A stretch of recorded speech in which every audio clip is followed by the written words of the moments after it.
aujourd'hui, viens à lui, viens à lui, viens à Jésus aujourd'hui. Priez le Seigneur.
Il est Seigneur, il est Seigneur et ressuscité des morts, il est Seigneur, chaque genou fléchira, chaque langue confessera que Jésus-Christ est Seigneur, il est Seigneur. Il est Seigneur et ressuscité des morts. Il est Seigneur. Chaque genou fléchira, chaque langue confessera que Jésus-Christ est Seigneur. Oui, notre bien-aimé Père Céleste. Combien nous sommes reconnaissants, Seigneur, pour tout ce que tu fais pour nous. Tu nous as protégés, tu nous as gardés, tu nous as donné une meilleure santé, Seigneur, depuis dimanche que nous avons quitté ici. Et jusqu'à hier, tu nous as donné le souffle de vie que nous avons reçu, Seigneur Jésus, avec assurance, avec allégresse, Seigneur. Oh Seigneur, beaucoup ne l'ont plus atteint, Seigneur Jésus. Car tu sais, si nous l'avons, Seigneur, ce n'est pas par notre fortune ni à cause de notre foi, mais c'est par ton amour et son âme, Seigneur. Et nous sommes venus ici, non tu vois les noms, mais pour te voir, Seigneur, t'adresser notre léon, Seigneur. Avec nous, bénis toute l'église chrétienne de la fin. Et notre pasteur, Seigneur Esprit, dit la parole de la entendre de sa bouche. Que cela vienne de ton nom de grâce, afin que nous puissions être aussi parce que nous ne voulons pas vivre comme le sable de nos voix, Seigneur. Sois avec nous, Seigneur. Bénis la présence de tes enfants, Seigneur, qui t'ont adressé leur demande, afin que tu puisses les exaucer, Seigneur. Pour bénir leur présence. À ce moment même où nous sommes assemblée dans ta nouvelle table, comme tu as dit, et si 2 ou 3 se rassemblent, la maison, je suis parmi au milieu de nous, tes âmes sont heureux, sont contents de voir ce temple pour t'adorer Saint-Esprit, pour faire la place de la vie dans le sens. Nous t'avons tout ceci, nous t'avons tout ceci. Amen.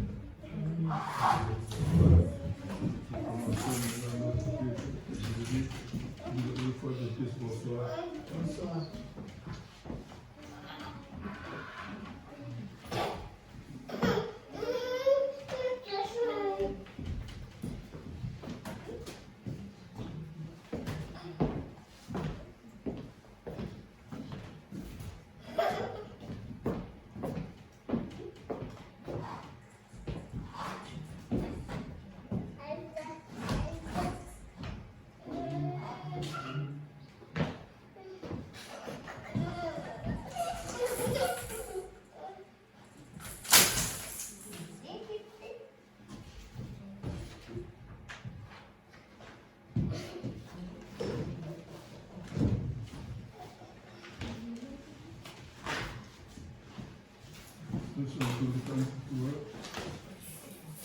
Il vient de l'est et l'ouest, il vient de pays, et avec le roi, comme c'est convié, pour qu'elle pèlerin béni, contemple son saint visage, qui brille d'éclat lui-même, participant de sa grâce, joyeux brillant de sa couronne. Mon cœur est heureux depuis que Jésus m'a libéré.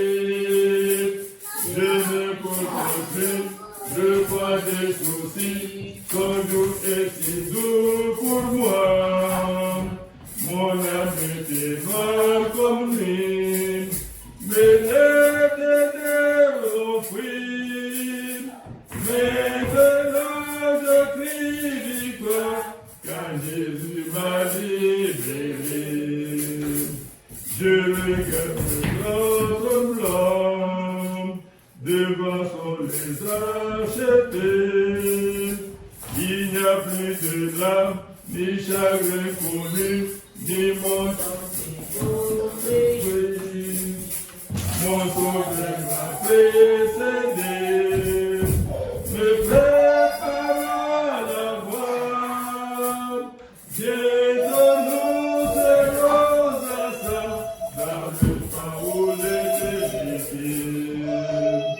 Les protèges ce Seigneur, de me trouver plus tes jours. Regarde au Seigneur, qui donne plus de grâce, dont l'amour transcende la voix. Une place dans ses belles demeures, qu'il réserva pour tous, pour te préparer au lot, obéis à l'appel de grâce. Oh Jésus revient bientôt, alors nos peines sont dites. Si notre Seigneur venait maintenant pour ceux qui sont sans péché, auriez-vous alors la joie, la peine, le désespoir, quand il viendra dans sa gloire, nous le rencontrerons dans les airs.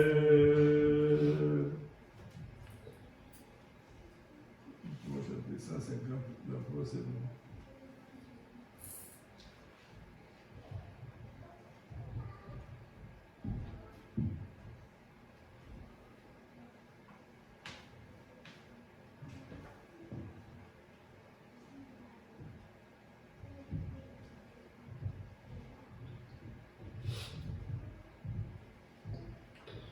Oh, quel beau jour, jour de mon choix, sur toi mon sauveur et mon Dieu, que mon cœur rayonne de joie.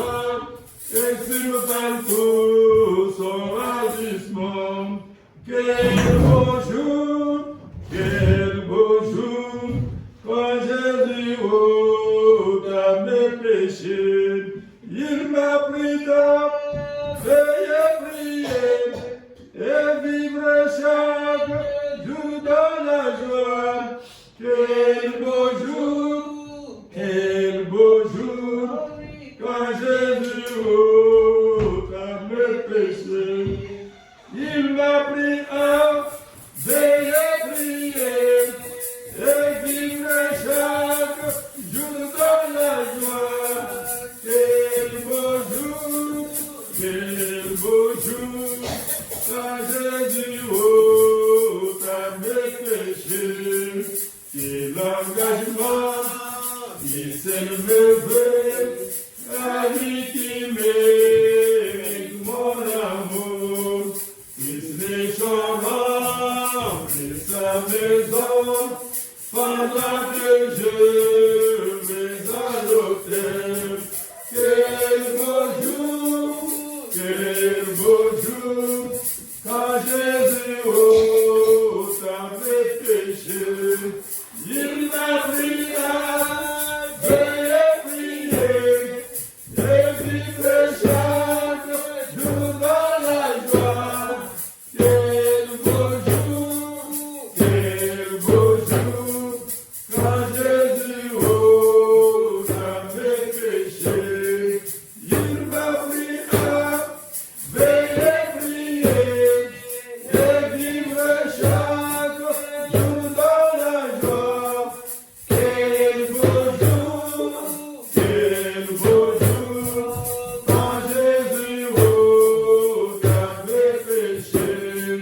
L'alliance est faite avec Jésus, il est à moi, je suis à lui.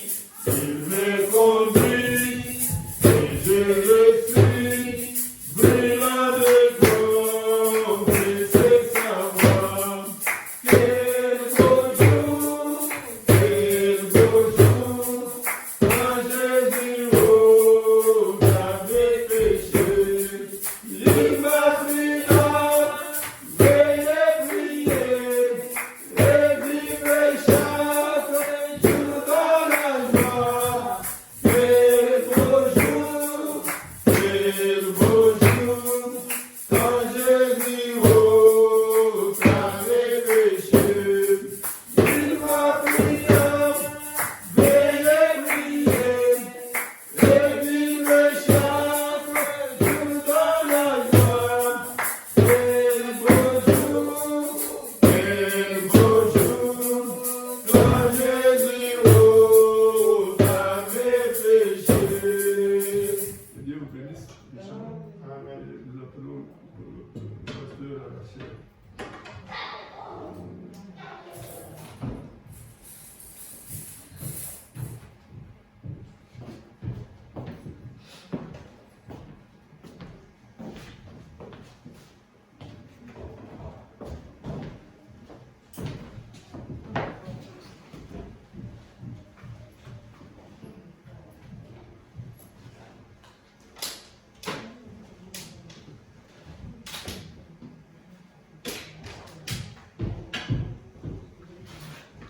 Que le Seigneur vous bénisse. Amen.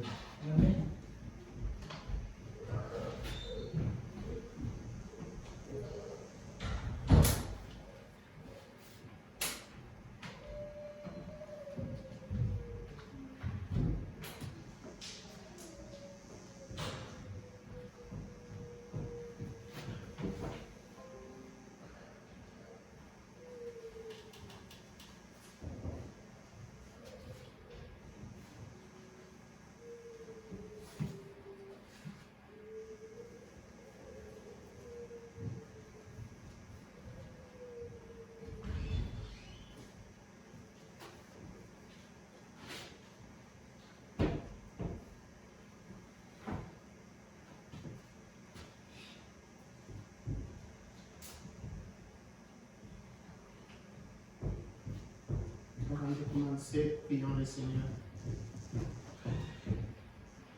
Seigneur Jésus-Christ, Dieu Tout-Puissant, nous te louons, nous te glorifions, nous bénissons encore ton Saint-Nom, Seigneur, pour cette belle occasion que tu nous as donnée encore ce soir pour nous retrouver dans la maison du Seigneur. Seigneur, nous sommes dans l'expectative, Seigneur, parce que nous savons que tu es parmi nous, Seigneur. Et c'est toi le Dieu qui bénit, le Dieu qui guérit, le Dieu qui édifie, le Dieu qui enseigne, le Dieu qui éclaire. Merci pour toutes choses, Seigneur. Maintenant, étant déjà là, Seigneur, nous voulons maintenant ouvrir la Bible pour lire ta parole, Seigneur. Loin tes enfants, loin nous, Seigneur. Bénis notre présence, bénis les dîmes, les offrandes, bénis toutes choses, parce que nous t'avons ici demandé dans le nom de Seigneur Jésus-Christ, notre Sauveur. Amen. Amen.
Exode 34.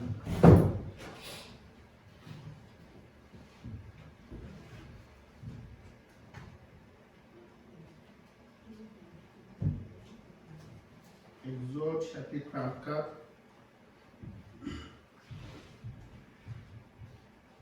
On peut commencer à partir des 13e verset.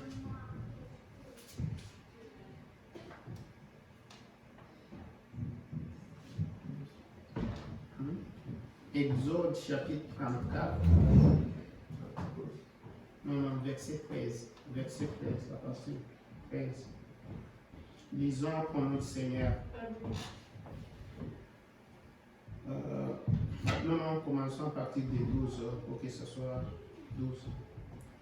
Garde-toi de faire alliance avec les habitants du pays où tu dois entrer, de peur qu'il ne soit un piège pour toi. Au contraire, vous renverserez leurs autels, vous briserez leurs statues et vous abattrez leurs idoles. Tu ne te prosterneras pas point devant un autre Dieu, car l'Éternel porte le nom de jaloux. Il est un Dieu jaloux. Vous pouvez vous asseoir, que le Seigneur ajoute les bénédictions à sa parole. Je voudrais qu'on puisse bien retenir là-bas.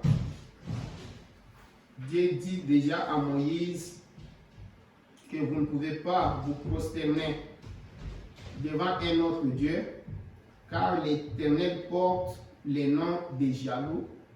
Il est un Dieu jaloux. Pour prendre ça, maintenant, nous allons continuer notre lecture de ce jour-là dans 1 Roi chapitre 11. Avant, on est très loin.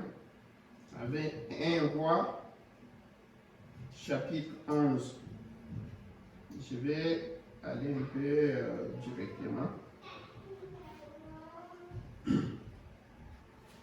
Ce jour-là, on était arrivé jusqu'à 21.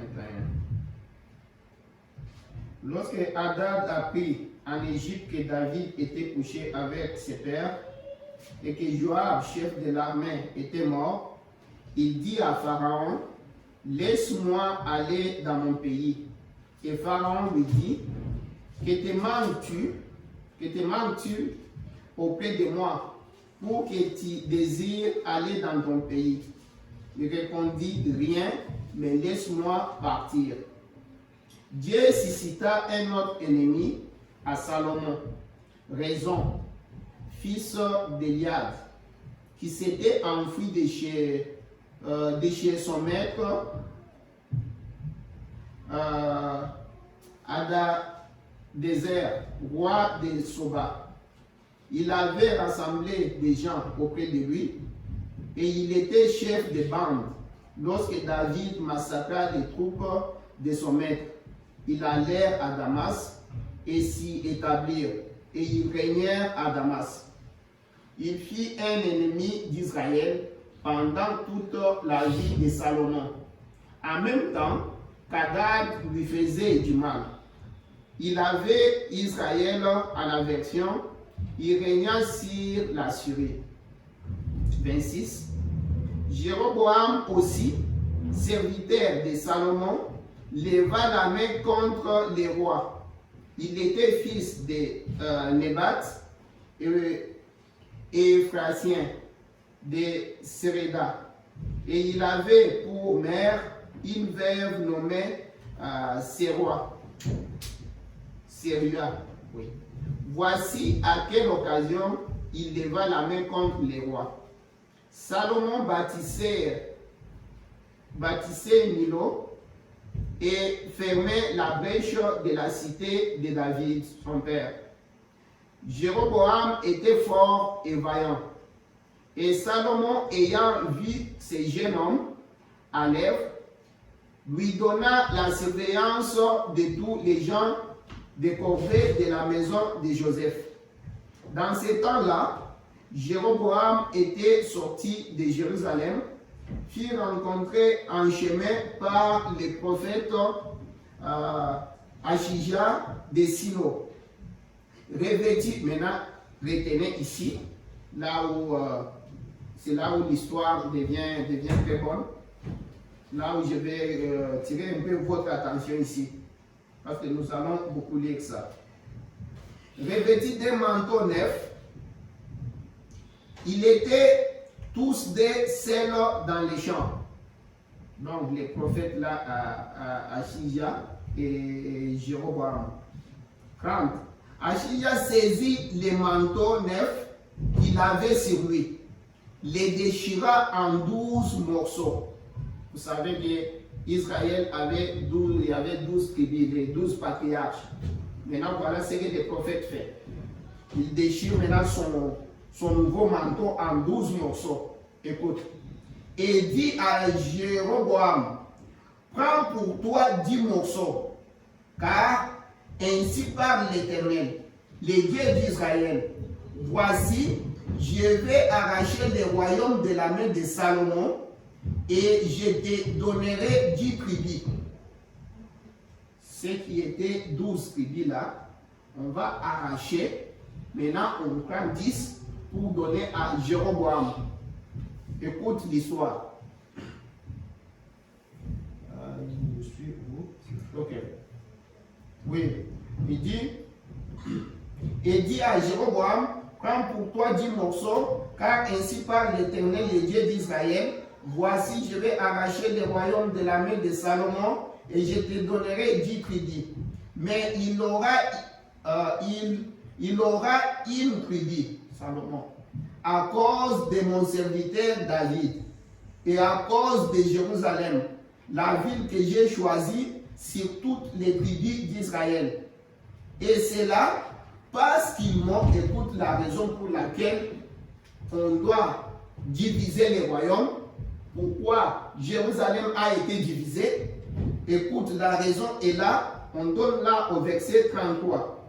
Et c'est là parce qu'ils m'ont abandonné et se sont prosternés devant Astarté, divinité des Sidoniens, devant Kemosh, dieu de Moab, et devant Milcom, dieu des fils d'Amon. Et parce qu'ils n'ont point marché dans mes voies pour faire ce qui est droit à mes yeux, et pour observer mes lois et mes ordonnances, comme l'a fait David, père de Salomon. Je n'ôterai pas de sa main tous les royaumes, car je les maintiendrai prince tous les temps de sa vie, à cause de David, mon serviteur, que j'ai choisi et qui a observé mes commandements et mes lois. Mais j'ôterai les royaumes de la main de son fils, les fils de Salomon, qui étaient innocents. On va les retrouver. Vous allez voir comment Dieu va jouer la carte pour que sa parole s'accomplisse. Les fils de Salomon à ce moment-là n'est pas roi. C'est Salomon qui est roi. Mais c'est le fils qui va payer le prix de ce que Salomon a fait. Allons-y. 35. Mais j'ôterai les royaumes de la main de son fils et je t'en donnerai 10 tribus. Écoute. Je laisserai une tribu à son fils, afin que David, mon serviteur, ait toujours une lampe devant moi à Jérusalem, la ville que j'ai choisie pour mettre mon nom. Je te prendrai et tu régneras sur tout ce que ton âme désirera. Tu seras roi d'Israël. Si tu obéis à tout ce que je t'ordonnerai, si tu marches dans mes voies, et si tu fais ce qui est droit à mes yeux, en observant mes lois et mes commandements, comme l'a fait David, mon serviteur, je serai avec toi, je te bâtirai une maison stable, comme j'en ai bâti une à David, et je te donnerai Israël. J'humilierai par là la postérité de David. Mais ce ne sera pas pour toujours. Salomon chercha à faire mourir maintenant, en temps maintenant. Quand Salomon a maintenant découvert cela, il a maintenant cherché à faire mourir Jéroboam. Et Jéroboam s'éleva et s'enfuit en Égypte auprès de Shishak, tu vois, roi d'Égypte. Il demeurera en Égypte jusqu'à la mort de Salomon. Maintenant, 41 et jusqu'à 43 ne nous concerne pas. Je prends maintenant 12, chapitre 12. Maintenant, c'est de là que nous allons voir comment cela va maintenant commencer à s'accomplir. Regarde, maintenant il y a Roboam, le fils de Salomon. Roboam s'est rendu à Sichem, car tout Israël était venu à Sichem pour les faire roi, donc après la mort de Salomon. Son fils devait maintenant prendre.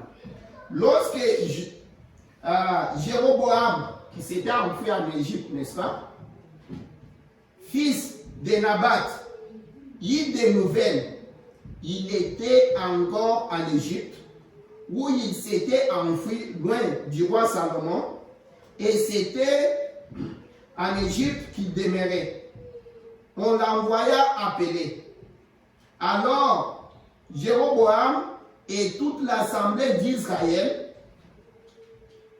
vers à Roboam et lui parlèrent ainsi. Écoute maintenant, quand il est revenu, et Israël sont allés maintenant vers les fils de Salomon qui est devenu maintenant roi. Écoute ce qu'on va lui dire. Tout ça, c'est Dieu qui organise. Vous allez comprendre comment Dieu fonctionne. Ton père a rendu notre jour dur. Toi maintenant, allège cette rude servitude et les jours pesants que nous a imposé ton père, et nous te servirons. Maintenant, Roboam lui répondit. Il leur dit, allez et revenez vers moi dans 3 jours. Ça, c'est Roboam qui répond au peuple et Jéroboam parmi eux, qui était déjà revenu. Le roi Roboam consulta les vieillards qui avaient été auprès de Salomon, son père, pendant sa vie. Et il dit, que conseillez-vous de répondre à ces peuples? Il est allé consulter les vieillards qui restaient, les hommes sages, qui restaient avec Salomon pendant les temps où Salomon dirigeait, régnait. Maintenant, vous allez comprendre comment les choses vont se tourner ici. 7. Et voici ce qu'ils lui dirent, les vieillards. Si aujourd'hui tu rends service à ces peuples, si tu leur cèdes et si tu leur réponds par des paroles bienveillantes, ils seront pour toujours tes serviteurs. Les paroles des sages. Maintenant, regarde comment l'esprit ne reste pas fixe. Il va maintenant consulter ses amis. Les sages lui ont déjà donné des conseils. Maintenant, il quitte. Il va consulter ses amis, les jeunes de son âge. Nous sommes 8. Mais Roboam laissa les conseils que lui donnaient les vieillards et il consulta les jeunes gens qui avaient grandi avec lui et qui l'entouraient. Il leur dit, que conseillez-vous de répondre à ces peuples qui me tiennent ce langage? Allège les jours que nous a imposé ton père. Et voici ce que lui dirent les jeunes gens qui avaient grandi avec lui. Tu parleras ainsi à ce peuple qui t'a tenu ce langage. Ton père a rendu notre joug pesant. Et toi, allège-les nous. Tu leur parleras ainsi. Écoute la réponse. Mon petit doigt est plus gros que les reins de mon père. C'est-à-dire mon petit doigt ici est plus gros que les reins de Salomon, mon père. Écoute. Maintenant, c'est-à-dire, en d'autres termes, écoute 11 ans. Maintenant, mon père vous a chargé d'un joug pesant, que vous considérez pesant là, et moi, je vous le rendrai plus pesant. Comme mon petit doigt était plus gros que les reins de mon père, c'est-à-dire les jougs là de mon père, que mon père vous avait chargé là, que vous considérez que c'était pesant là, était petit.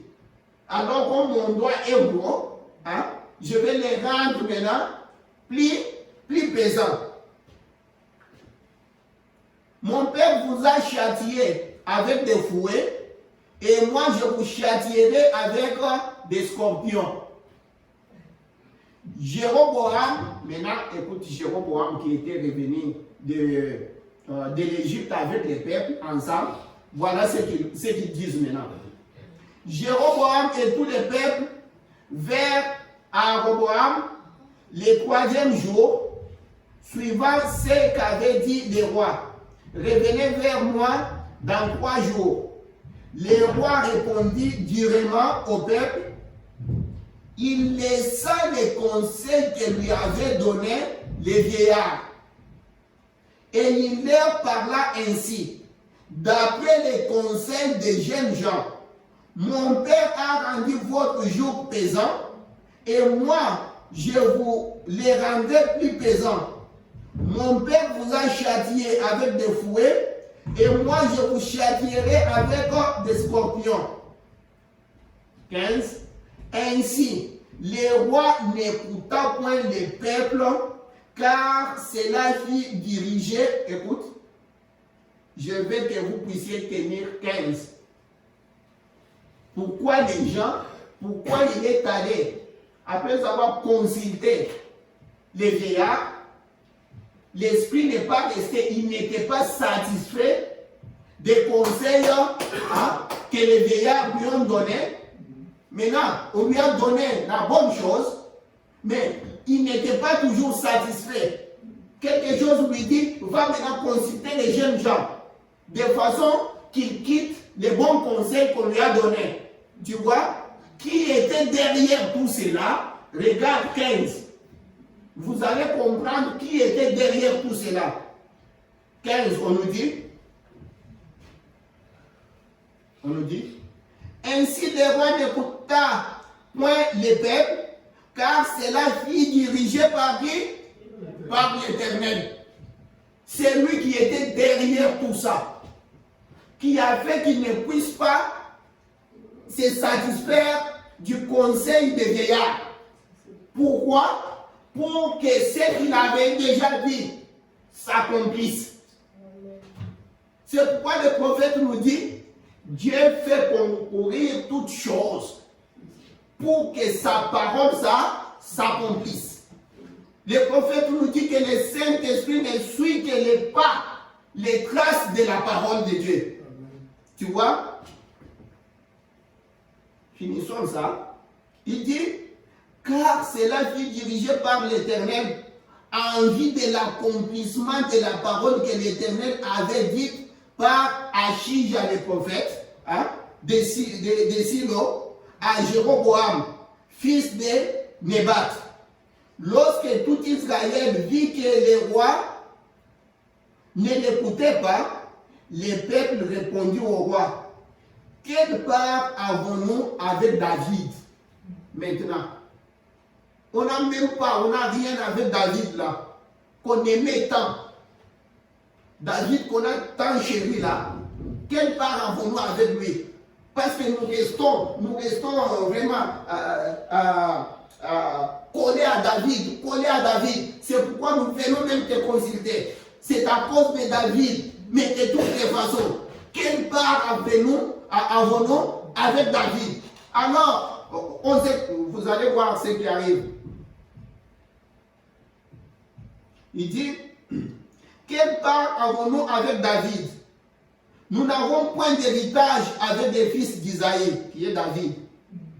À tes tantes Israël, à tes tantes Israël, à ta part à tes tantes Israël, maintenant, pourvois à ta maison. David et Israël s'en alla dans ses tentes. Les enfants d'Israël qui habitaient les villes de Juda firent les celles sur qui régnait Roboam. Tu vois, ils sont restés seulement avec Juda. C'est à partir de ces moments-là qu'ils se sont séparés. Maintenant, Israël, les 10 tribus, avec Jéroboam, sont allés avec la capitale Samarie. Maintenant, David est resté avec une tribu qui est Juda. Le lion de la tribu de Juda, c'est là-bas, avec Jérusalem. Je pense que vous avez compris quelque chose. Avant qu'on aille loin, lisons un peu les prophètes.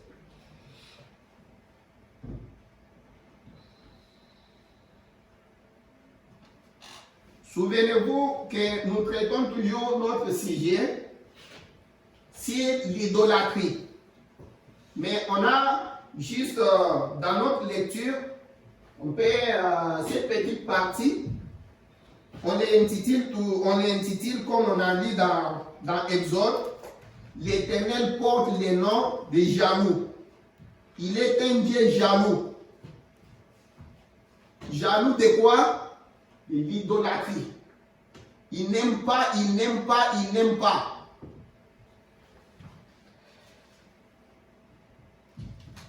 On lit d'abord un petit quelque chose ici.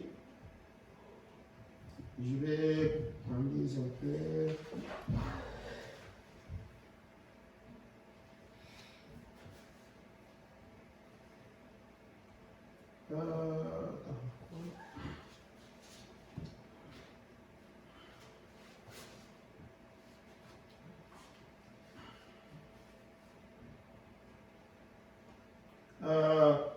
Lisons dans séparation, c'est-à-dire le 28 février 55. Le 28 février 55, séparation d'avec l'incrédulité. Regarde, je vais prendre juste un petit quelque chose là-bas. 17, écoute ce que le prophète dit. Savez-vous, je suis dans la traduction de Shekinah, 28 février 55, 17. Savez-vous que l'homme le plus sage de la Bible, à part Christ, est mort païen, idolâtre, à cause d'un harem de jolies femmes, Salomon, et non éloigné de Dieu? Tout à fait. C'est de là qu'on était en train de parler ces jours-là. Il dit, il est mort éloigné de Dieu, idolâtre.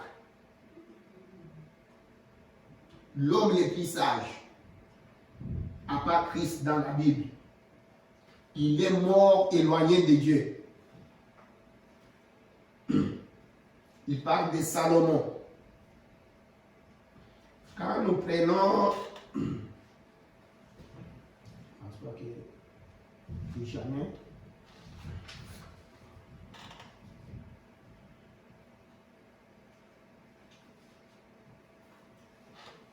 Nous sommes en train de parler ici de l'idolâtrie. Nous avons vu ici comment l'Éternel a dit directement de bouche à l'oreille, comment il a parlé à Moïse pour dire que l'Éternel, Dieu n'aime pas l'idolâtrie.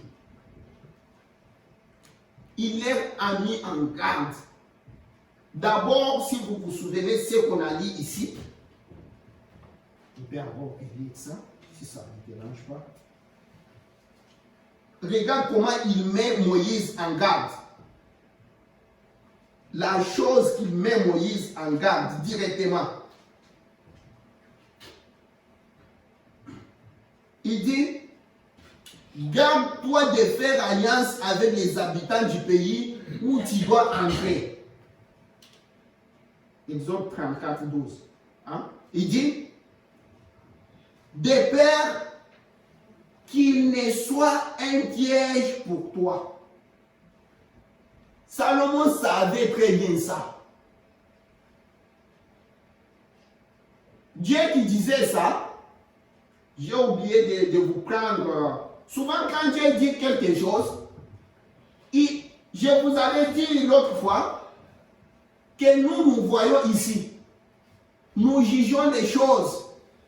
Nous pensons que ça peut peut-être bien aller parce que maintenant c'est joli. Maintenant quand je regarde les fondements de ceci, est-ce que cette chose ici va s'écrouler? Mais Dieu connaît déjà, Dieu connaît l'infini. Dieu est déjà passé dans le futur. Il a déjà fait le tour de l'éternité. Il est déjà arrivé là-bas, il est rentré. Il connaît ce qui t'attend devant. Quand il a dit ça, il a très bien dit. Quand il parle même des femmes, je peux vous lire ici beaucoup de citations, mais on n'aura pas le temps. Il dit quand vous allez vous marier avec ces gens, vous allez contracter des alliances. Ils vont séduire vos enfants. Ils vont les amener à aller adorer leur Dieu. Quand il disait ça, Dieu est prophète. C'est lui le grand prophète des prophètes. Il voyait déjà comment Salomon allait tomber. Il voyait déjà tout ça.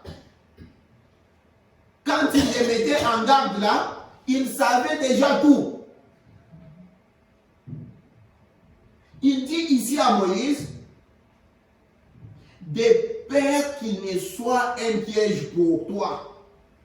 Au contraire, vous renverserez leurs autels, vous briserez leurs statues et vous abattrez leurs idoles. Tu ne te prosterneras point devant un autre Dieu, car l'Éternel porte le nom de jaloux. Il est un Dieu jaloux. Si on avait... j'allais vous montrer...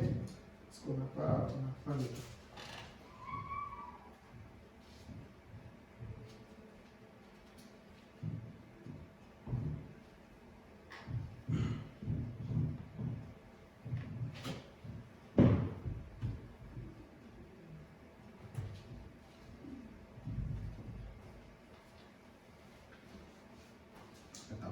On lit un peu quelque chose ici. Là, on a lu ça ces jours-là. Dans Soyez certains de Dieu, prêché le 25 janvier 1959, paragraphe 5 à 8. En titre, il y en a. Moi, je ne vais pas le faire maintenant. Regarde. On peut commencer même à 4 là-bas. On va descendre. Vous voyez, Akab régnait en Israël à l'époque, ou sur Israël, et il fut le plus méchant de tous les rois d'Israël. Aucun roi n'avait été aussi méchant qu'Akab. Il avait pourtant été enseigné, et il savait ce qu'il devait faire. Mais il continua néanmoins de déplaire à Dieu dans toutes ses actions. Bien qu'il eût une grande armée et que le peuple fût devenu très prospère sous son règne, mais sachez qu'on ne peut pas déplaire à Dieu et s'attendre à s'en tirer ainsi bien longtemps. Les gens sont en train de faire n'importe quoi et dire de toutes les façons, c'est la grâce. C'est la grâce sur grâce. Si vous voulez lire là où Dieu est en train de donner le conseil à Moïse là, commence un peu parce que je ne peux pas le relire ici. On a commencé à 12 ans, commence un peu même à 8 ou bien 1, vous allez voir. Vous allez comprendre comment Dieu fait. Il dit, l'Éternel, il ne laisse pas un péché impuni. Il est Dieu. M'excuserez, parce que je ne peux pas laisser ça comme ça. Même si on n'a pas le temps, on ne court pas. Même si on n'entend pas. Parce que Moïse voulait voir Dieu. Nous sommes dans Exode 34 là. Je commence même à...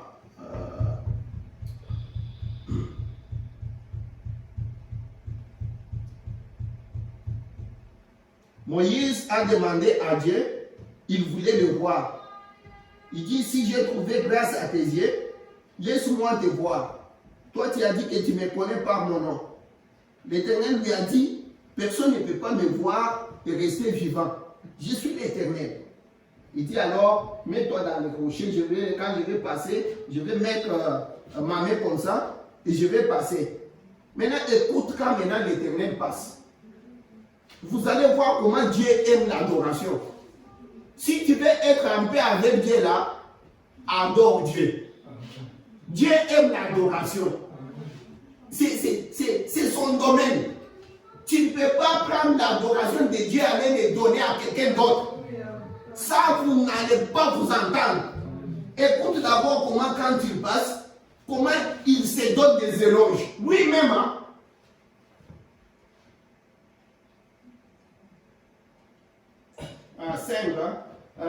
L'Éternel descendit dans une nuée et s'était là auprès de lui. Écoute comment maintenant il commence à proclamer. Écoute. Proclamant le nom de l'Éternel lui-même. Éternel, Éternel. Écoute. il dit, Éternel, oui, 600, et l'Éternel passa devant lui et s'écria, Éternel, et lui-même, hein, Éternel, Éternel, Dieu miséricordieux et compatissant, lent à la colère, riche en bonté et en fidélité, qui conserve son amour jusqu'à 1000 générations, qui pardonne l'iniquité, la rébellion et les péchés, mais qui ne tient point les coupables pour innocents. Tu comprends? Et qui punit l'iniquité des pères sur les enfants et sur leurs enfants, sur les enfants de leurs enfants, jusqu'à la 3e et à la 4e génération. Amen.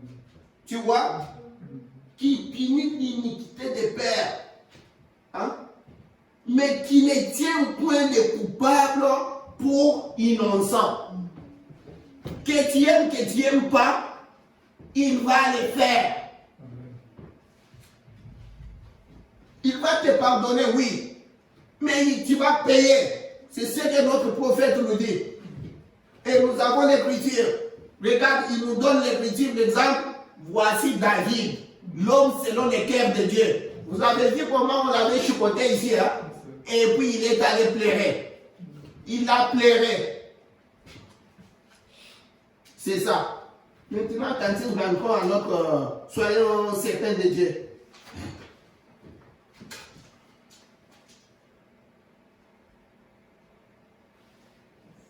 Écoute, il dit, on était ici, hein? Vous ne pouvez pas déplaire à Dieu et s'attendre à s'en tirer ainsi bien longtemps. Et puis, lors de son mariage de ces grands messieurs ici, notre roi, je pense, oui.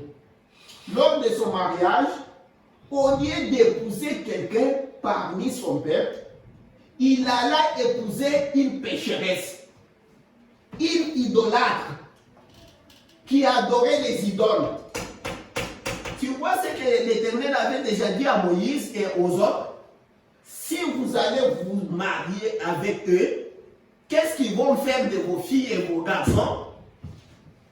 Leurs filles vont emmener vos garçons d'aller adorer leur Dieu. Les garçons vont faire ainsi de vos filles. Il dit, il épousa Jézabel. Et elle n'était pas une croyante. Et jamais un croyant ne devrait épouser un incroyant. En aucun cas, on devrait toujours se marier entre croyants. Mais Akab avait fait cette chose mauvaise. Et Jézabel était sans doute une belle femme. Et lui s'était laissé séduire par son apparence. Plutôt que par ce qu'elle était vraiment. C'est tant de gens commettent cette même erreur encore aujourd'hui. On ne peut pas aller très loin, sinon on va continuer avec ça. Tu vois, attends, je finis même 8. Et elle avait, maintenant, voilà ce qu'elle a fait. Et elle avait introduit l'idolâtrie dans la nation. Dieu, quand Dieu parle, Dieu sait. Il sait très bien. Il ne dit pas quelque chose pour le dire. Branham nous a dit, quand Dieu dit quelque chose, il dit vraiment ce qu'il veut dire. Elle a introduit maintenant l'idolâtrie dans la nation, parmi les peuples. Et les peuples, les prêtres, les ministres avaient succombé à cette grande revendication populaire. Voilà bien les tableaux de notre pays aujourd'hui. aujourd'hui, nous avons cédé à la demande populaire. Sans doute, les prêtres pensaient-ils que tout irait bien tant que le gouvernement l'approuvait. Mais peu importe ce que le gouvernement approuve, ce doit être ce que Dieu approuve. Et les gens pensaient qu'il n'y aurait pas de mal à ce qu'ils se permettaient, à ce qu'ils se permettent quelques-unes de leurs choses mondaines. Ah, c'est seulement un frère. Tu veux dire que juste ça, je suis, parce que je mets juste des chaînettes, ils se permettent juste des petites choses. On laisse ça. Tantine, prends la réaction à une action. Bon, les 10 août 59. Réaction à une action. Tu as ça, le 10 août 59. 13. Oui. Écoute ce que le prophète dit. Akab avait cédé à sa femme idolâtre. Et cela avait plongé tout Israël dans l'idolâtrie. Et vous direz, alors, frère Branham, écoute la question. Écoute comment les gens disent. Ah, mais ça date de longtemps. Est-ce que c'est non? Est-ce que ça c'est non? Frère Branham, quand il avait fait ça, c'est-à-dire c'est non.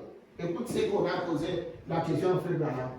Et vous direz, alors Frère Branham, vous avez comparé cela à aujourd'hui. À notre nation. Oui, toute notre nation est complètement envahie par l'idolâtrie. Mais quelle idolâtrie les prophètes parlent? Écoutons tout ça. Nous n'adorons peut-être pas les animaux en bois et autres, une idolâtrie comme nous aimerions nous l'imaginer, mais l'idolâtrie ne consiste pas seulement en cela. L'idolâtrie ne consiste pas seulement à aller se mettre devant une statue, comme vous le pensez. Parfois, nous faisons de nos véhicules, de nos vêtements.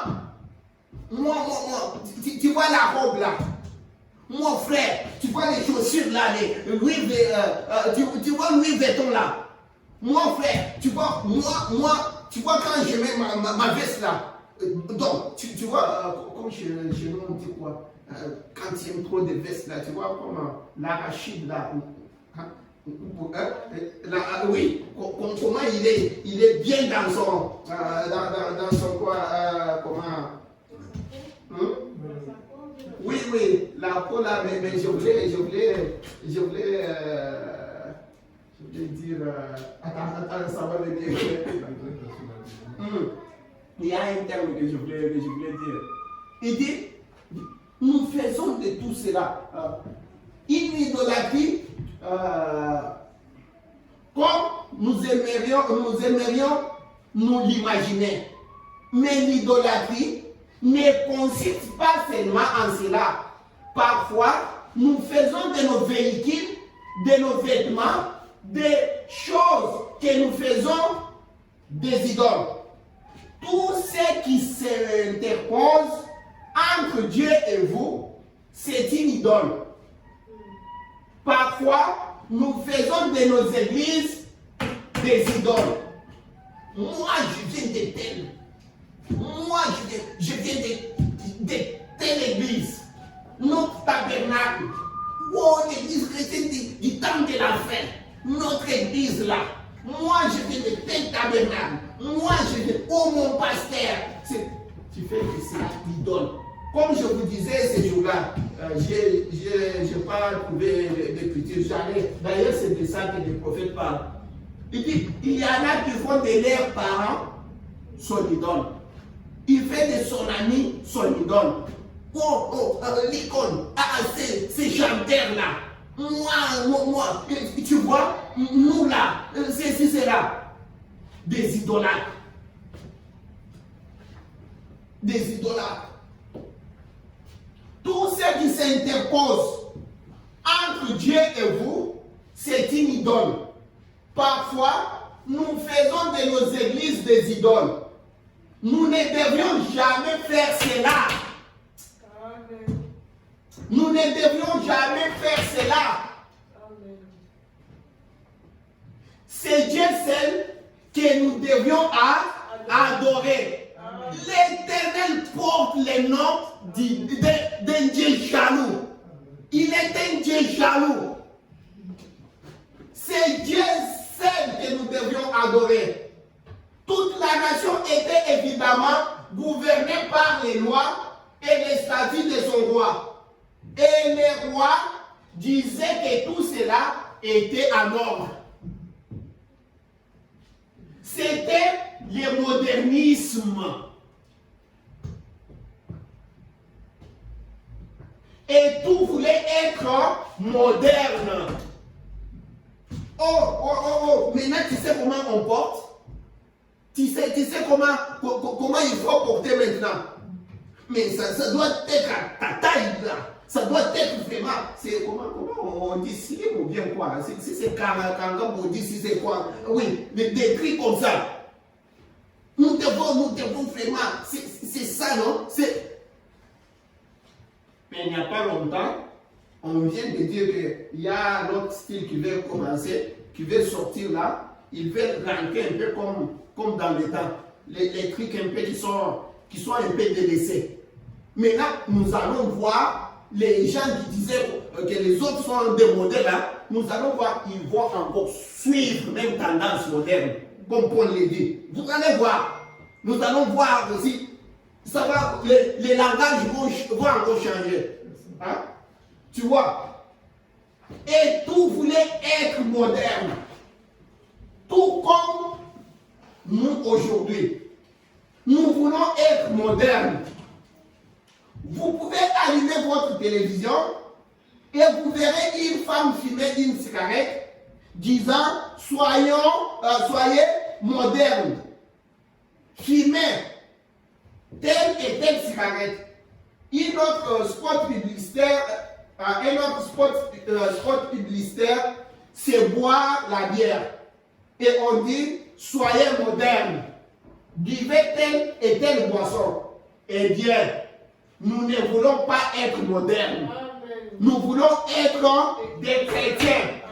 Nous ne cherchons pas à nous adapter à la tendance moderne, mais plutôt à rentrer aux anciennes lignes de démarcation de la parole de Dieu en tant que chrétiens et vivre comme sont censés vivre des hommes et des femmes suivant l'ordre du Dieu Tout-Puissant. Jésus a dit, il est écrit, l'homme ne vivra pas de pain seulement, mais de toute parole qui sort de la bouche de Dieu. Il nous faut vivre de la parole de Dieu. Amen. Mais aujourd'hui, tout le monde veut devenir nous. Mais aujourd'hui, nous voulons devenir modernes, comme eux, jadis. Et le gouvernement avait approuvé cela. De même, le gouvernement approuve cela aujourd'hui.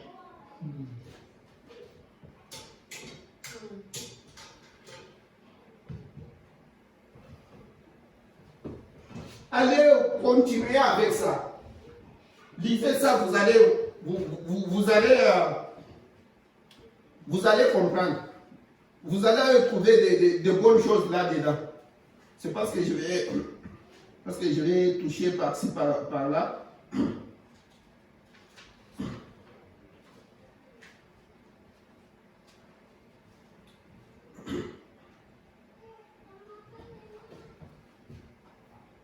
Si tu prends ça, si tu prends aussi les livres de Corinthiens, est-ce que tu en as entendu? 14 avril 57, on a lu ça ces jours-là. Oui, bon, regarde. Regarde ce que le prophète dit ici. C'est le livre des Corinthiens, livre de correction.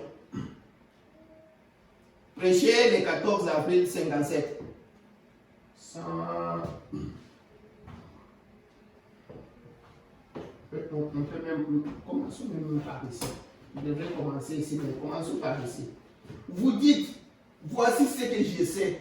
Frère, j'ai goûté Dieu. Cela peut être tout à fait vrai que tu as goûté Dieu. Mais dans quelle sorte d'endroit cela est-il tombé? C'est la première chose. Dans quelle espèce de seau cela est-il entré? Les justes et les injustes. Maintenant, écoute. Là, il lit la Bible. Maintenant, ceci est arrivé pour servir d'exemple, afin que nous ne puissions pas convoiter les mauvaises choses comme eux. C'est dans la Bible qu'il disait. Qu'avait-il convoité? Maintenant, écoutez. J'aimerais simplement aller un peu plus loin, si vous voulez bien m'excuser. Ne soyez pas non plus idolâtres. Quand il a dit ça, il regarde les gens, il dit, oh, vous dites, je remercie Dieu de ce que je ne suis pas idolâtre. Attendez juste une minute. Examinons cela par la parole. Vous dites, je ne pourrais pas adorer une idole. Cela ne veut absolument pas dire que vous adorez une idole. Il vous suffit simplement d'être oisif, ne faisant rien. Vous allez à l'église, la tête n'est pas ici. Quand on vient à l'église là, d'abord avant de sortir, avant d'aller à l'église, ces histoires même là de l'église, c'est trop. Ceci, c'est là. Attends, j'allais vous amener ça, j'ai oublié. Comment le prophète dit, chaque fois pour aller à l'église, ou bien quand on pense à l'église, vous parlez, vous faites ceci, c'est là. Vous allez comprendre ce que le prophète dit. Je n'ai pas appris ça. Il dit, il vous suffit seulement d'être oisif, ne faisant rien. Vous allez à l'église, oui, c'est un ordre. Vous rentrez à la maison et vous ne faites rien à ces propos. Frère, un homme et une femme réellement nés de nouveau ne peuvent pas rester tranquilles. Il y a quelque chose à eux. Ils doivent témoigner. Ils doivent faire quelque chose. Ils sont tenus à faire quelque chose. Ils ne peuvent pas se taire. Tu vois? Écoutez, ne devenez pas non plus idolâtres comme eux. Quelques-uns d'eux, selon qu'il est écrit, les peuples s'assit pour manger et pour boire, puis il s'éleva pour se divertir. C'est tout ce que les gens veulent. Le prophète dit, l'Amérique n'aime pas l'évangile. L'Amérique aime les divertissements. Les gens aiment les divertissements. Le prophète dit, prends seulement l'église qui est vide ici, mais seulement quelque chose qui va divertir. Appelle un peu de stars par-ci, par-là. Ils vont venir, ils vont même payer pour cela. Il dit de quoi Paul partit des exemples. Il était baptisé dans l'église. Il savait certainement réussir un baptême correct. Une fois, 3 fois en avant, en arrière, au nom du Père, Fils et Saint-Esprit. De Jésus seul, peu importe ce que c'était. Ils avaient eu un baptême correct. Ils étaient correctement baptisés. Nous faisons des histoires. Nous nous irritons et nous nous disputons sur ces petites choses comme ça. Quel bien cela fait-il?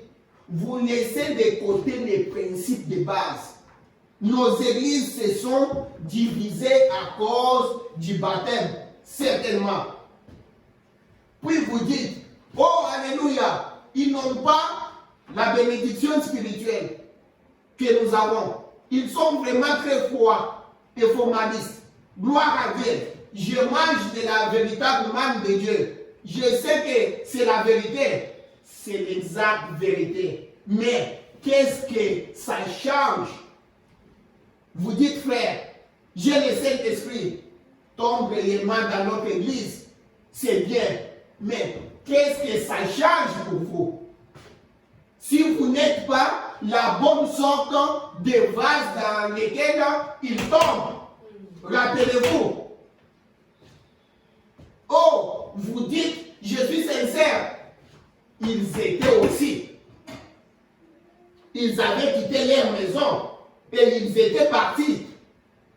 Ils avaient même risqué leur vie et en sont morts. Ils firent beaucoup plus que ce que nous avons à faire cela. Cela n'avait rien à voir avec la chose. Pensez-y un peu. La Bible dit c'est envers qu'il m'adore. C'est envers qu'il m'adore. Une adoration tout à fait réelle, mais vaine. Les gens aujourd'hui partent dans des églises, ils vont là-bas, ils vous mettent leur dîme, ils font ceci, cela, ils sortent, oh, ceci, c'est des idolâtres. Des idolâtres.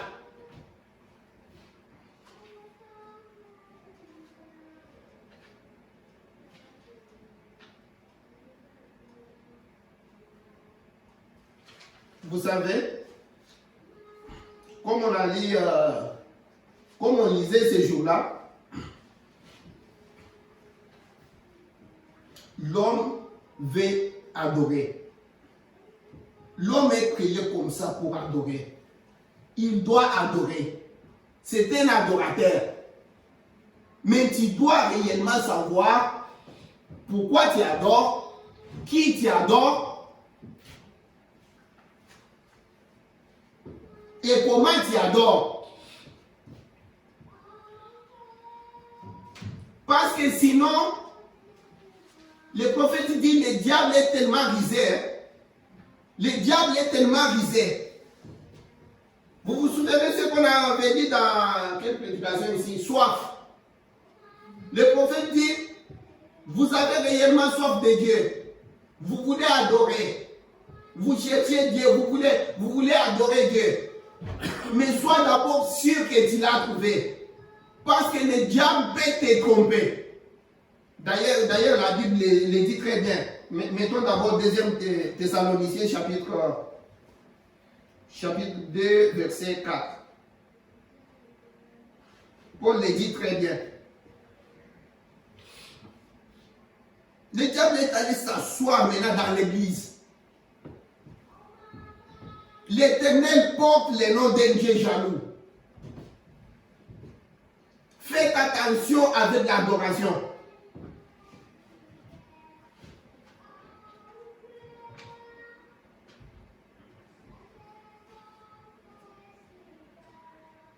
Vous savez, tout ce que j'avais préparé pour prêcher là, Dieu est tout autre. Hein? Il accomplit toujours sa parole. Il nous a dit, ne pensez à rien à ce que vous allez dire, ceci, cela. Tout ce que moi j'avais préparé là, c'est allé. Il nous a mis autre chose.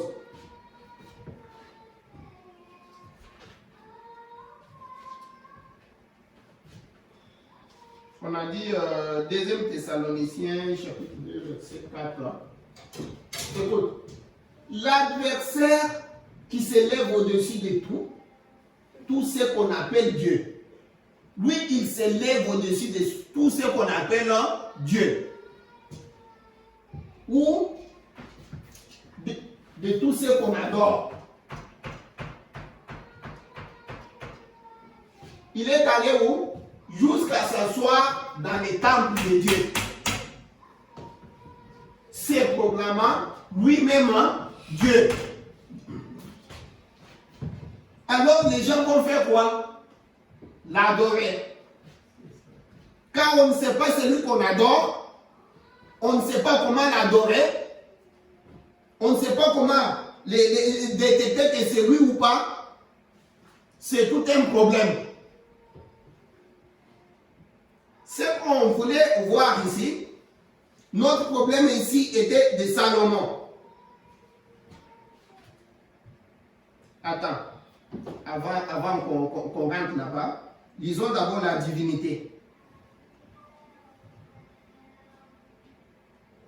La divinité, 25 décembre 49. La divinité de Jésus. 70 à 72. Les âges se sont succédés. Oh, qui est-il? Oh là là, ce matin, il pense à un petit objet d'adoration. Une petite crèche là-bas. Une petite. Ça, ce n'est pas à cela que je pense. Quand les gens pensent à cela, à la petite crèche, quand Jésus était né, tout cela, ceci, cela, de cette adoration-là, ce n'est pas de cela que moi, Branham, je pense. Je pense, moi, quand je vais adorer, je pense à Christ, l'espérance de la gloire dans nos cœurs ce matin, comme nous pouvons dire ce soir, par le Saint-Esprit, c'est vrai. Oh, condamné par le monde, Dieu est toujours venu dans le monde. Et chaque fois qu'il a fait, le monde le hait. Comme il en était au jour de Noé. Et il en sera de même à la venue du Fils de Dieu.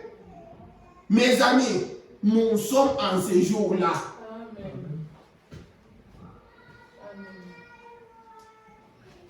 Et remarquez, maintenant, encore un petit temps, le monde ne me verra plus. Mais vous, vous me verrez, car je serai avec vous, même en vous, jusqu'à la fin du monde. C'est vrai, il est ici maintenant, en ce jour. Combien sa glorieuse image s'est davantage développée et a fait que la même chose que nous voyons maintenant s'accomplisse. Le grand drame est montré. Et nous sommes prêts maintenant à voir des grandes choses arriver. L'Église a été tirée du berceau. C'est juste. La Pentecôte avait bercé là-bas. Il y a de cela quelques années. En ce temps-là, quand les gens jetaient des pierres, raillaient et s'en moquaient. Mais aujourd'hui, elle a grandi jusqu'à la maturité. C'est tout à fait exact. Laisse-moi. Je laisse ça. Attends, je vais prendre quelque chose ici.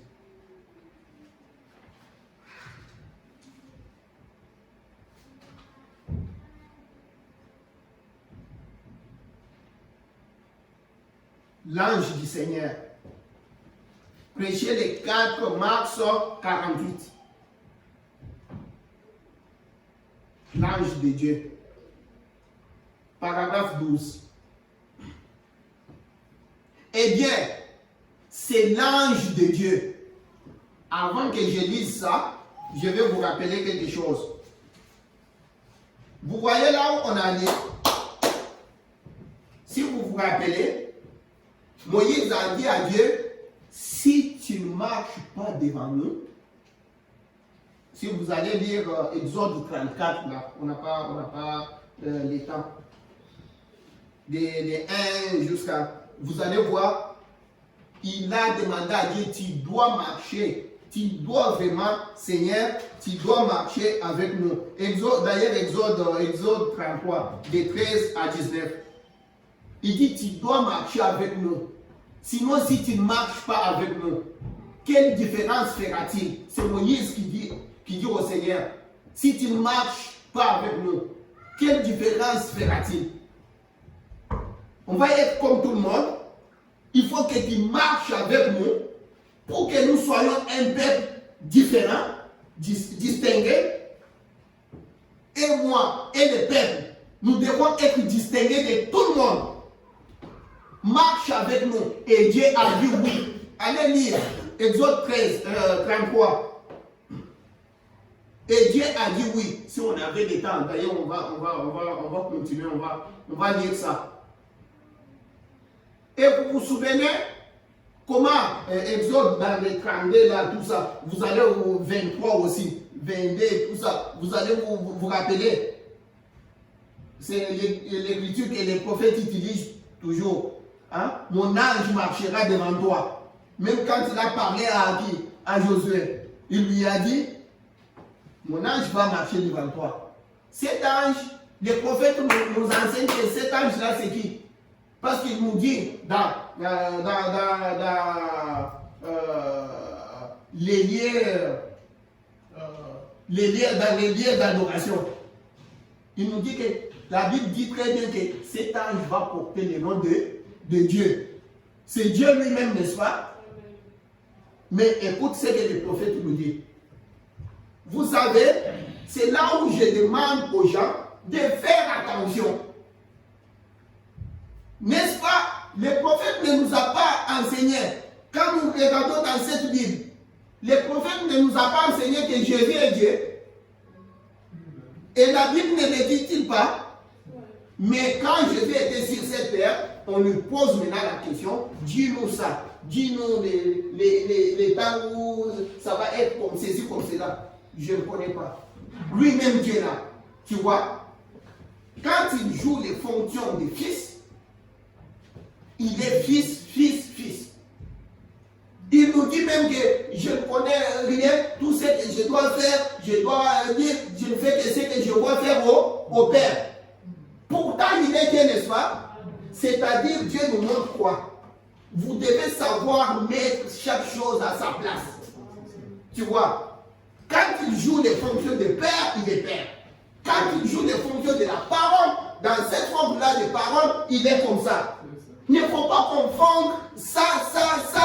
C'est pourquoi les gens sont tellement mélangés avec tout ça. Attends, je vais vous dire, qu'on lise ici, ce qu'on lit ici.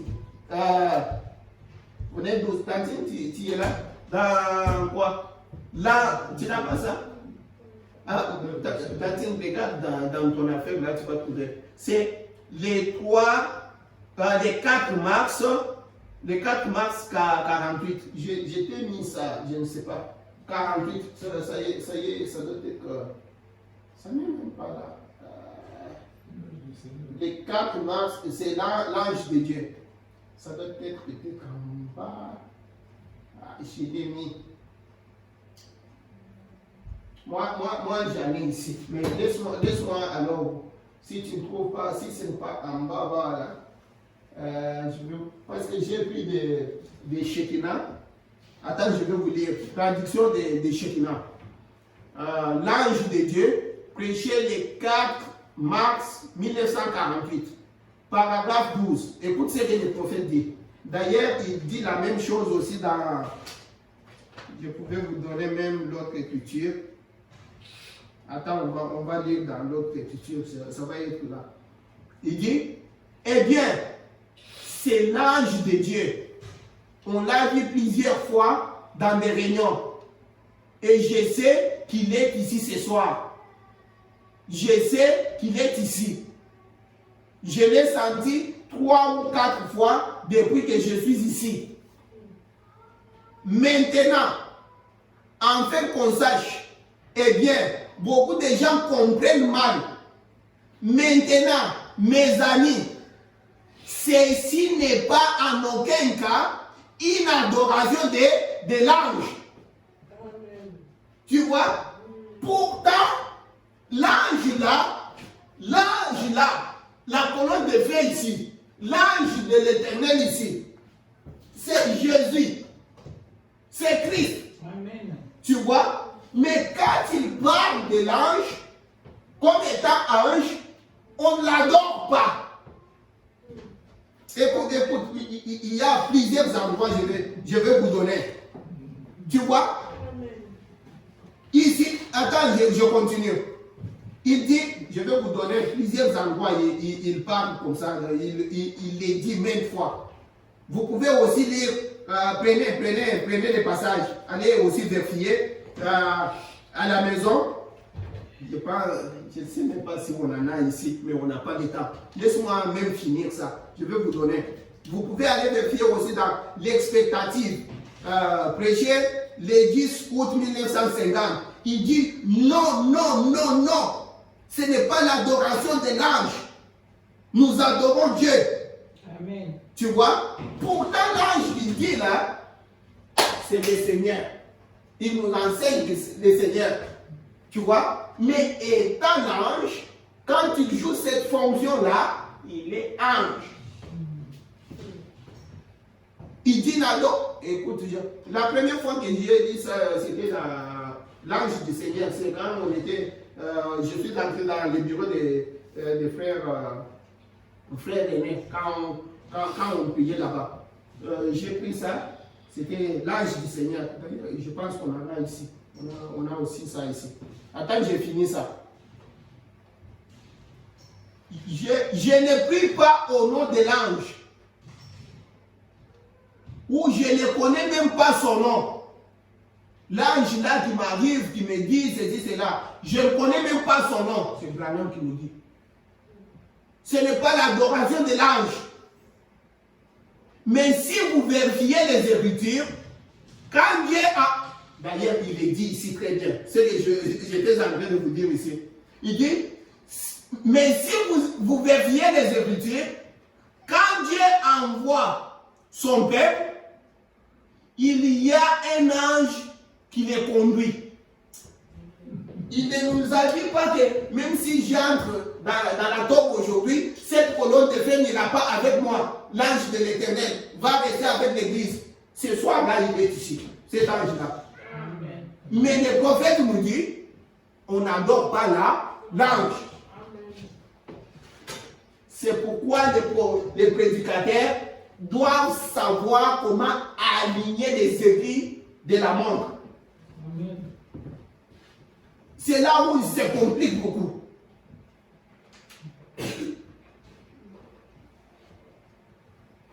Vous dites, eh bien, qu'en est-il du Nouveau Testament? Certainement, il y a toujours eu un ange du Seigneur. C'est vrai. Pierre, quand il était en prison, l'ange du Seigneur est descendu. Est-ce vrai? Et l'a délivré. On a dit avec vous ici. Quand Pierre est venu toquer, quand l'ange l'a sorti. Paul avait aussi, on a dit ici, l'ange du Seigneur. Hein? Donc, je coupe, on a. Mes frères et sœurs, Dieu n'aime pas l'idolâtrie. Dieu porte le nom d'un Dieu jaloux. Peu importe tout ce qu'on fait, ne vous mélangez pas avec des trucs. Les gens mélangent tout. Oh, ceci, c'est là. Oh, ceci, c'est là. La colonne de feu, hein? Le Seigneur Jésus, quand il vient comme la colonne de feu, quand il vient comme un ange puissant, il est cet ange puissant-là. Oui, mais quand il vient comme l'ange, on ne l'adore pas. Comme l'ange, on l'adore, ça c'est Branham. Jean a voulu adorer l'ange. Attention, ne le faites pas. Vous savez, Michael, si vous allez dans l'enfant prodige, Branham nous dit, c'est Jésus. L'ange qui vient, c'est Jésus. Il prend seulement des noms, il fait ceci. Mais quand il vient comme ça, on ne l'adore pas. Ils doivent savoir comment. Michael, qui avait combattu, c'est là. Branham nous dit, c'est Jésus.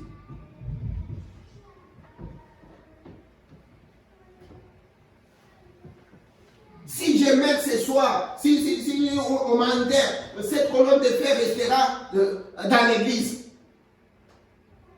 Quand nous parlons là, la colonne de fer est ici. Amen. Mais cette colonne de feu-là, qui est Christ, Branham dit, ce sont des histoires, c'est pourquoi on mélange tout. L'Éternel porte les noms d'un Dieu jaloux.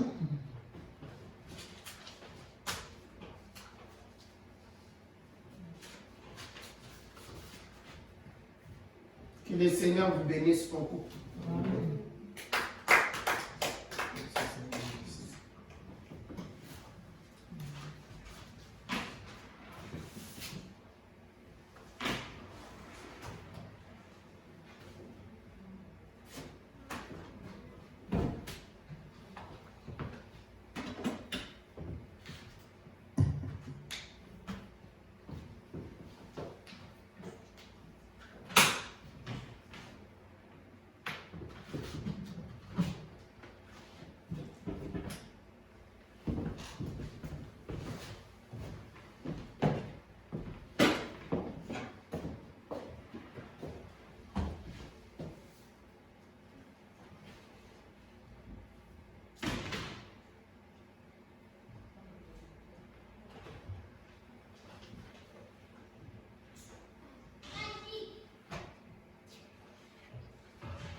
Complètement, son amour te tirera hors des vagues en furie. Il est maître de la mer, les flots lui sont soumis. Il est son sauveur, et sois sauvé.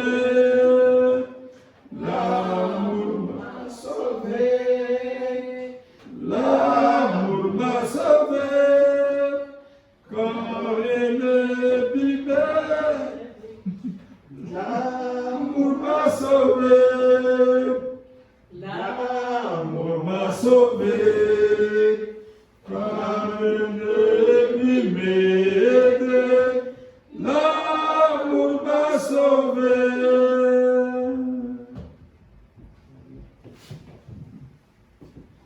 Prions le Seigneur. Seigneur Jésus qui est puissant, la gloire, la puissance te revient. Toi qui es le ressuscité, toi qui es vivant, Seigneur, parmi nous. Seigneur, nous avons lu ton prophète, Seigneur Jésus. Tu nous dis des choses qui dépassent nos entendements, Seigneur Jésus. Tu es le Dieu qui nous révèle ce que nous ne connaissons pas, Seigneur. Nous nous remettons à toi comme nous venons de chanter, que nous te donnons notre cœur, Seigneur Jésus. Fais de nous ce que tu veux, Seigneur Jésus. Éclaire nos âmes, bénis-nous, Seigneur. Aide-nous et édifie-nous, Seigneur. Sois toujours au milieu de nous. Et à ton peuple veut rentrer à la maison, Seigneur. Garde tout le monde, Seigneur, dans ta main. Ne laisse pas que les accidents arrivent, Seigneur. Ne laisse pas que les gens dorment au volant, Seigneur. Sois avec tout le monde. Nous t'avons ainsi demandé. Seigneur, quand nous allons nous retrouver encore ici le dimanche, nous allons te glorifier. D'ici là, nous nous abandonnons en tes bonnes mains. Nous t'avons demandé par le nom du Seigneur Jésus-Christ, notre Sauveur. Amen. Amen.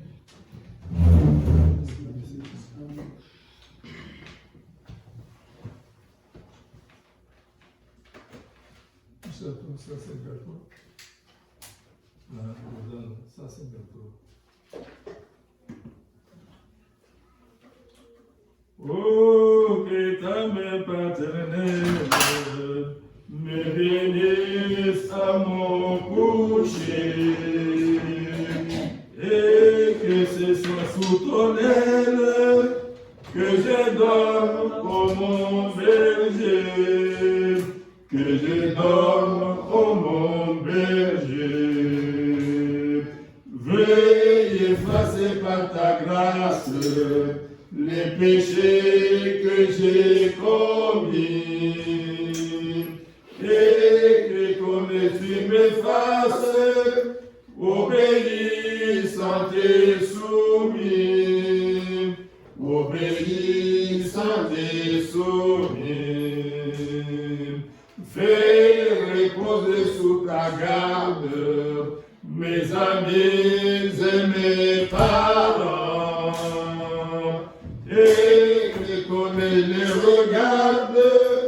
de ton ciel petits et grands, de ton ciel petits et grands, que ta faveur se déploie pour consoler l'affligé.